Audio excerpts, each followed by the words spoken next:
टूट गया, ये हुआ वो हुआ, लगातार 100 दिन ठीक कराने में ही गए। दूसरे लोग जो घूमने के लिए जाते थे, होटल में ठहरते थे, आराम से ठहरते थे, उनको कोई कुछ इंतजाम नहीं करना है। होटल में ठहरते थे, पैसा लगता था, आराम से रहते। लेकिन उनके पास बहुत अधिक संपत्ति, उस भवन के प्रबंध करने में, अपना भवन, अब फिर जल्दी नहीं आना होगा, अभी नहीं करेंगे तो फिर कब करेंगे, प्रबंध करा करके सब कुछ जाते थे। आवाज बंदे बंद रहता था, कोई आदमी एक आदमी देख नौकर रखे हुए थे वहाँ पर, उसकी सुरक्षा के लिए, देखभाल के लिए। साल में एक बार आना होता था, आ करके भी आराम क्या करेंगे, उसी पर बंदे बन गए। मेरे कहने का मतलब कि जो जिनके पास बहुत है, बहुत का प्रबंध करने में ही व्यस्त चिंता लगी रहती है, बहुत से दुख दूर नहीं होता। संत महापुरुष कहते हैं कि बाहरी उपलब्धि जितनी ही अधिक होती है, उतने ही लोग दुख में पड़ते हैं, चिंतित रहते हैं, अशांत हालत में रहते हैं, सुख नहीं मिलता। संत महापुरुष कहते हैं कि असल में यह सुख जो कुछ भी मिलता है सब दिन ठहरता नहीं, और इस सुख में संतुष्टि नहीं होती, चाहना तो बनी ही रहती है, कितना ही है फिर भी और चाहना रहती है। असल में यह सच्चा सुख नहीं है, कुछ भी सच्चा सुख नहीं, क्योंकि यह नष्ट होता है। यह सुख ही, जिस पदार्थ को हम सुख का साधन मानते हैं, यह काल का आहार है, सब काल के मुंह में चला जाता है। सच्चा सुख कौन? जो सुख प्राप्त होकर के फिर कभी नहीं छूटे, जिस सुख की प्राप्ति हो जाने पर फिर और कुछ पाने की चाहना नहीं हो, जिस सुख की प्राप्ति होने पर कभी शोकित नहीं होना पड़े, चिंतित नहीं होना पड़े, कोई तरह का भय नहीं हो, कोई तरह की आपदा नहीं आवे। असल में वही सुख है सच्चा सुख। वह कब प्राप्त होगा, किनको प्राप्त होगा? ये इस संसार का सृजन करने वाले सर्वशक्तिमान सर्वसमर्थ परम प्रभु परमात्मा है। ये परमात्मा है संसार का सृजन करने वाले। और हम लोगों को कहते हैं तुम भी उन्हीं का अंश हो, तुम शरीर नहीं हो। शरीर में तो आ गए हो, शरीर धर करके इस संसार में आ गए हो परमात्मा का अंश। परमात्मा सुख स्वरूप है, लेकिन तुम उन्हीं का अंश होते हुए इस दुख की नगरी में आ गए हो, शरीर के बंधन में बंध गए हो, इस प्रदेश में आ गए हो, और इसी को तुम सच्चा सुख मान बैठे हो, इसी को अपना घर मान बैठे हो। एक संत वे चरणदास जी महाराज, उनकी वाणी में है, वे मन को समझाते हुए कहते हैं, मन परदेसी रे, यह नहीं अपना देश। कहे अपना देश नहीं है, परदेश में आ गए हो तुम। और हम लोग के परमाराध गुरुदेव भी कहते हैं, जनी लिपटोरे प्यारे जग परदेश हुआ, सुख कछु ही हुआ नाय, जग परदेश हुआ काल को भेष हुआ, जोरे आमय दुख पाए। का यह प्रदेश है, इस प्रदेश में जो कोई भी आते हैं सबको दुख होता है, दुख के भोग से बच करके कोई रह नहीं पाता, सबको दुख का भोग होता है। प्राचीन इतिहासों को पढ़ करके देखिए, पौराणिक ग्रंथों को पढ़ करके देखिए, तो जानने में आवेगा कि जिस तरह से अभी लोग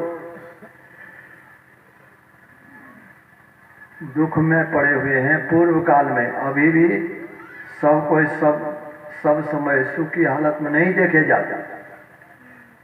ऊंचे पद पर रहने वाले भी देखते हैं दुखी हैं, राजा को भी दुख में देखते हैं, दुख में पड़ गए, राजा का राज छीना जाता है तब भी दुख, या राजा का अगर पुत्र बीमार पड़ जाए, पुत्र मर जाए, क्या उनको दुख नहीं होगा? धनवान व्यक्ति है, बहुत ऊंचे पद पर हैं, उनको भी देखते हैं कि वे दुखी हैं, शोकित हैं। यहाँ संसार में तो ऐसा ही होता है, दिन रात की भांति, जैसे दिन के बाद रात होती है, रात के बाद दिन होता है, उसी तरह से जीवन में सुख और दुख का चक्र घूमता रहता है, एक तरह की स्थिति नहीं रहती। सब दिन होत न एक समान, एक दिन राजा राज हरिश्चंद्र संपत्ति मेरे समान। सब दिन सब समय एक तरह की स्थिति में कोई नहीं रह पाते, बहुत तरह से दुख होता है। दुख का अनेक कारण है। जब तक इस संसार में रहेंगे, जब तक इस शरीर धर करके रहेंगे, तब तक ऐसा ही होता रहेगा। लेकिन सर्वसाधारण लोग इसी को सुख मान बैठे हैं और इसी की प्राप्ति में, जिस वस्तु की प्राप्ति से सुख होता, दुख होता है, उसी को सुखदायक मान बैठे हैं। धन नहीं है, धन पाने की चाहना होती है कि मिले, धन है तब भी भय आपदा शोक संताप, धन नहीं है चाहना तो होती है, चाहना होती है कि हमें मिले, इसके प्राप्त होने पर दुख होता है। ऊंचे पद प्राप्त करने की, ऊंचे पद पर जाने की मन में चाहना होती है, वहां जाकर के दुख, और भी अनेक तरह से दुख। कोई आदमी को संतान नहीं है तो होता है कि हमें संतान हो, संतान होने पर सुख, लेकिन कभी कभी उसी से फिर दुख भी हो जाता है। जिस पुत्र को पाने के लिए लोग कितना प्रयत्न करते हैं, देवी देवता की मनोती करते हैं, अगर पुत्र हो गया तब तो बड़ा सुख मालूम पड़ता। लेकिन वह सुख अगर पुत्र अनुकूल नहीं रहा, आप लोग भागवत कथा पढ़ते हैं, एक ब्राह्मण थे, उनको पुत्र नहीं था, बड़े दुखी थे, सब कुछ है लेकिन पुत्र नहीं। पुत्र हुआ लेकिन उनकी जो अपनी धर्मपत्नी थी, आप तो सुने ही होंगे, उनकी जो धर्मपत्नी थी, उनके मन हुआ कि पुत्र होने पर प्रसव काल में तो बड़ा कष्ट होता है, हम उस कष्ट को सह नहीं सकेंगे। एक महात्मा ने उनको फल दिया था कि यह फल तुम अपनी पत्नी को खिला देना। तो उनकी पत्नी ने मन में सोचा कि अगर पुत्र होगा तो प्रसव काल में हमें बड़ा कष्ट होगा। खाना नहीं चाहती थी, अपनी बहन को कहा कि तुम ही खा लो इसे।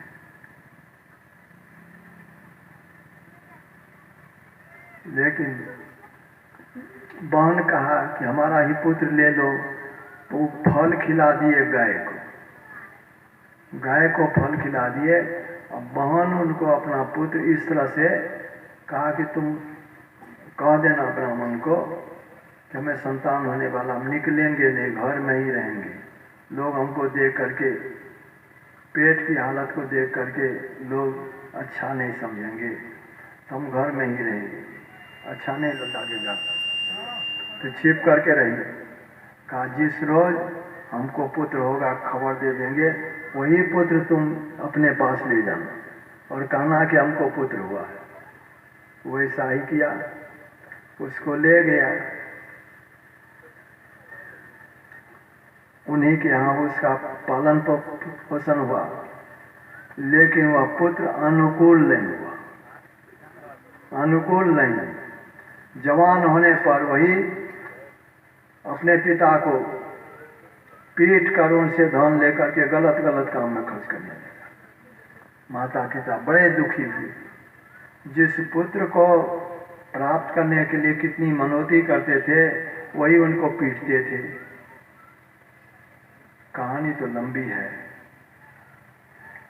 कहने का मतलब जब पुत्र आज्ञाकारी नहीं होता, माता पिता को कष्ट देने लगता है तो लोग बहुत दुखी होते हैं। पहले तो सुख मालूम हुआ कि पुत्र हुआ, जब अनुकूल पुत्र नहीं हुआ तो लोग ऐसा भी कह बैठते हैं कि इससे नहीं होता पुत्र वही अच्छा था।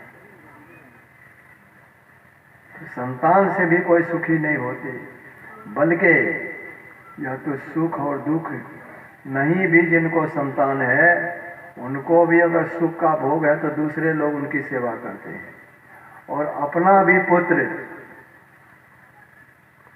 सुख नहीं पहुंचा पाते। एक व्यक्ति को एक ही पुत्र, एक पुत्र बधू, लेकिन वह अपने पिता को उनकी सेवा करने के उनकी धनपति और आदमी नहीं चाहते थे, अलग में थे। तो नौकर रख लिया था, वह नौकर के द्वारा सब काम होता था। अब फिर भी उनको उस तरह से देख करके उनका पुत्र जो था आकर के पिता को पीटने लगते थे। नौकर था जरा शरीर का हटा कटा, उन नौकर के सामने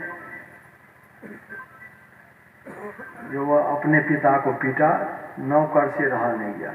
नौकर उनके पुत्र को 2-4 थप्पड़ लगा दिए उनके सामने ही, बूढ़े के सामने।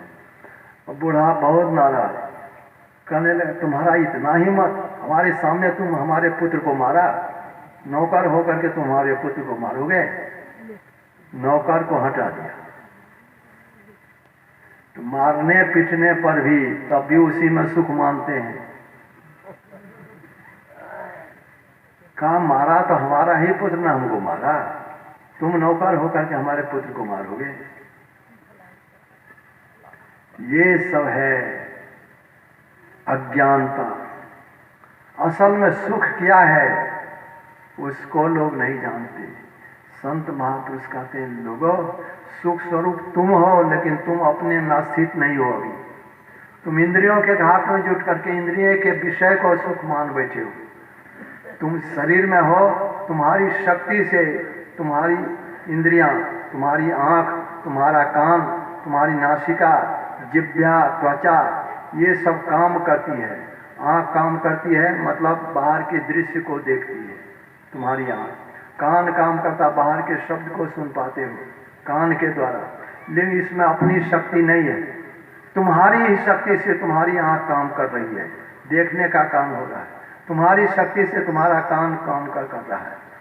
ये तो इंद्रियों के द्वारा जो ज्ञान होता है, बाहर विषय का ज्ञान होता है। ये तुम्हारी ही शक्ति से तुम्हारी इंद्रियां बाहरी विषय का ज्ञान प्राप्त करती है कि तुम स्वयं अपने आप को अभी नहीं जानते हो। असल में सुख स्वरूप तुम हो, सुख स्वरूप तुम हो, लेकिन जब तक इंद्रियों के संग में हो करके रहोगे तब तक तुम्हें अपना ज्ञान नहीं होगा। तब तक अपना ज्ञान नहीं होगा। अपना ज्ञान कब होगा? जब इंद्रियों के घाट से चेतन धार को समेट कर अंदर की ओर करोगे, बहिर्मुख से अंतर्मुख हो जाओगे, ध्यानस्थ हो जाओगे, समाधि में चले जाओगे, तब अपने अंदर का सुख तुम्हें मिलेगा। और उस सुख को प्राप्त करते हुए तब जिनका तुम अंश हो, उस परमपिता परमात्मा का अंश हो, परमपिता परमात्मा की गोद में चले जाओगे। लेकिन अभी तुम इस बात को नहीं जानते हो, इस कारण झूठे सुख में तुम उलझे हुए हो। झूठे सुख को सुख कहे मानत है मन मोद, जगत चबे ना काल का कुछ मुख में कुछ भी। यह सब झूठा सुख है। आत्म सुख गुरु महाराज की वाणी में है, चलू चलू चलू भाई, धरु गुरु पद धाई, हो भाई दृढ़ अनुरागी, भ्रम त्यागी हो भाई। तन सुख, मन सुख, इंद्रिय सुख, सब दुख का यह सब दुख है। तजे दे विषय दुखदाई भ्रम खाई हो भाई। तन नव द्वार हो रामा अति ही मलिन हो ठामा, त्यागी चढ़ू असम द्वारे सुख पाओ रे भाई। का ये 9 द्वार जो तुम्हारे शरीर में है, 2 आँख है, 2 कान है, 2 नाक का छिद्र 6, 1 मुंह 7, मलमूत्र त्यागने का 2, ये 9 द्वार। तन नव द्वार हो रामा अति ही मलिन हो ठामा, मलिन ही नहीं अति मलिन, इसमें मलिनता है, इससे मल निकल रहा है।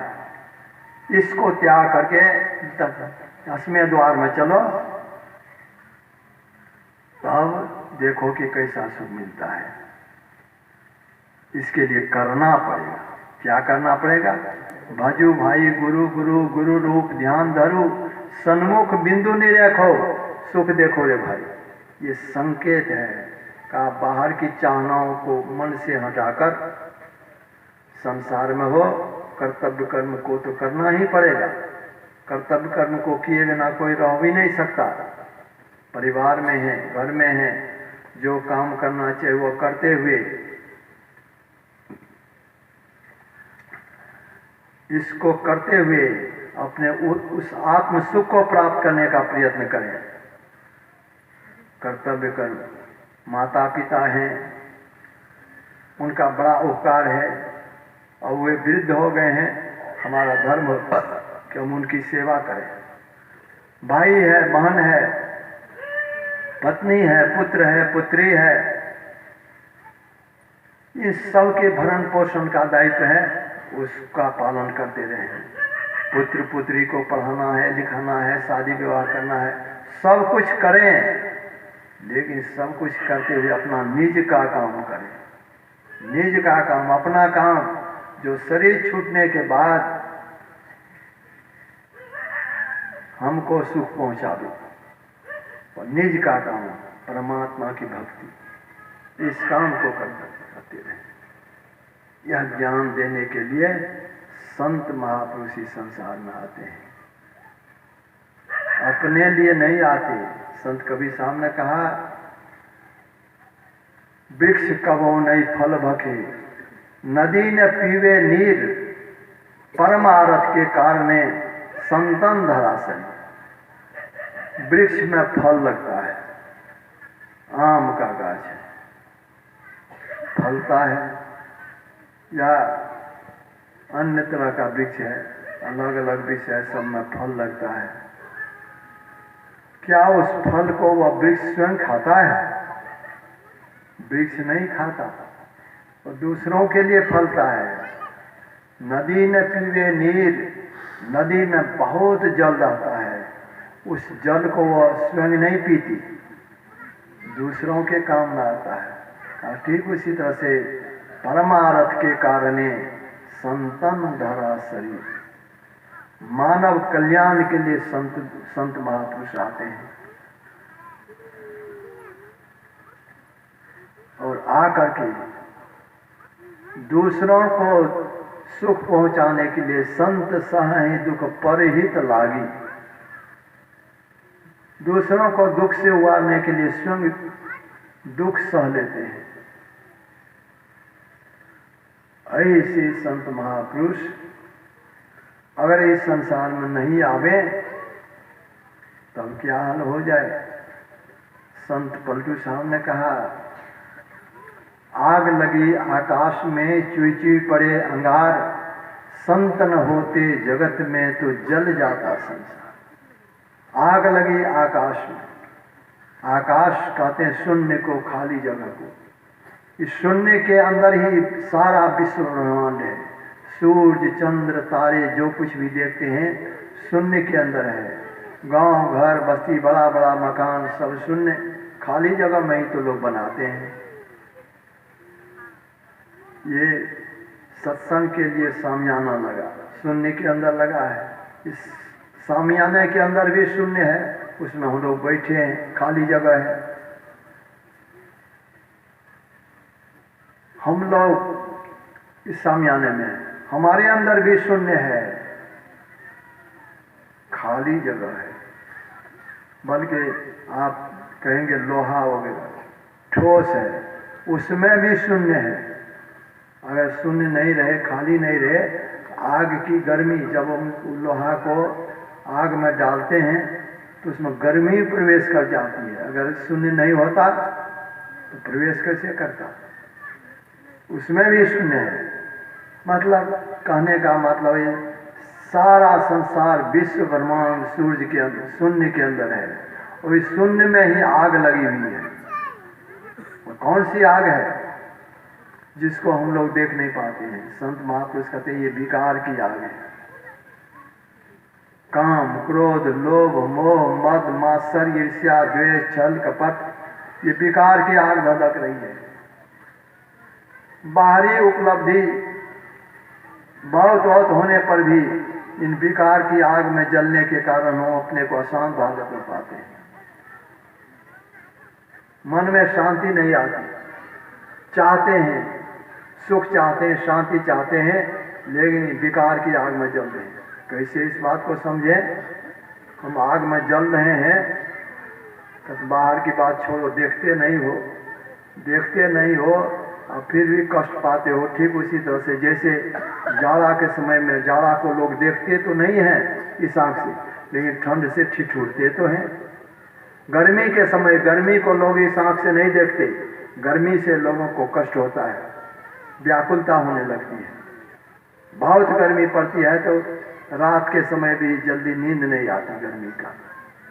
गर्मी को भी नहीं देखते, लेकिन गर्मी से कष्ट तो होता है। उसी तरह से जिस आग में हम जल रहे हैं, उस आग को हम देख नहीं पा रहे हैं।